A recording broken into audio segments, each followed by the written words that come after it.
প্রিয় দর্শক, কেমন আছেন? আশা করছি ভালো আছেন। বাংলাদেশ জাতীয়তাবাদী দল বিএনপির নেতৃত্বে নতুন সরকার গঠিত হয়েছে, তারা দায়িত্ব নিয়েছে। এখন দেশবাসীর প্রত্যাশা, নতুন সরকারের মন্ত্রী এমপি যারা আছেন তারা বুঝে শুনে কথা বলবেন। তাদের কথা নিয়ে যেন আলোচনা সমালোচনা না হয়, আলোচনা হবে কিন্তু সমালোচনা যাতে না হয়, জনগণের হয়ে তারা কথা বলবেন। প্রথমবারেই এই বিষয়টির ব্যত্যয় ঘটিয়েছেন আমাদের সড়ক পরিবহন মন্ত্রী, তিনি হচ্ছেন রবিউল আলম। রবিউল আলম, শেখ রবিউল আলম। তিনি তার কথাই বলেছেন সড়ক পথের যে চাঁদাবাজি, সেটা নিয়ে কথা বলবো। সড়ক পথের চাঁদাবাজি নিয়ে দেশবাসী বছরের পর বছর অতিষ্ঠ। হাজার কোটি টাকার চাঁদাবাজি হয় এই সড়ক পরিবহন খাতে, এটা আমরা সবাই জানি। এবং চাঁদাবাজির কারণে অনেক সময় জিনিসপত্রের নিত্য প্রয়োজনীয় পণ্যের মূল্য বৃদ্ধি পায়, মূল্য বেড়ে যায়, এটি আমরা জানি। ঘাটে ঘাটে চাঁদাবাজি। সেই চাঁদাবাজিকে তিনি বলছেন সমঝোতার ভিত্তিতে যেটা হয় সেটা চাঁদাবাজি নয়, জোর করে যদি চাওয়া হয় সেটা হলো চাঁদাবাজি। এই কথাটা তার যায়নি। নতুন সরকারকে এভাবে আঘাত করা, এটা নিয়ে এখন জনগণ কথা বলবে। রবিউল আলম সাহেব কিভাবে এই কথাটি বললেন, কেন বললেন? তিনি জানেন না দেশে চাঁদাবাজি, গাড়ি পরিবহন খাতে কি চাঁদাবাজি হয়?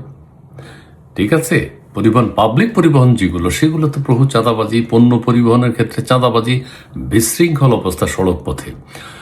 পাবলিক সার্ভিসগুলোতে যখন চাঁদাবাজি হয়, সেই চাঁদাবাজির কারণে যাত্রী ভাড়া বেড়ে যায়।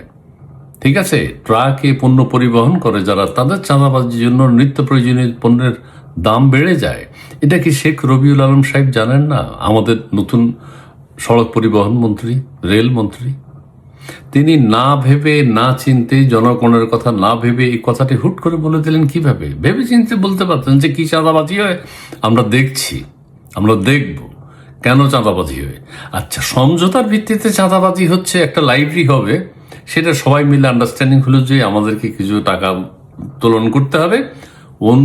এটা হচ্ছে জনগণের উপকারের জন্য, ওই এলাকার মানুষের উপকারের জন্য একটা লাইব্রেরি হবে, আমরা সবাই ওখানে পড়াশোনা করব।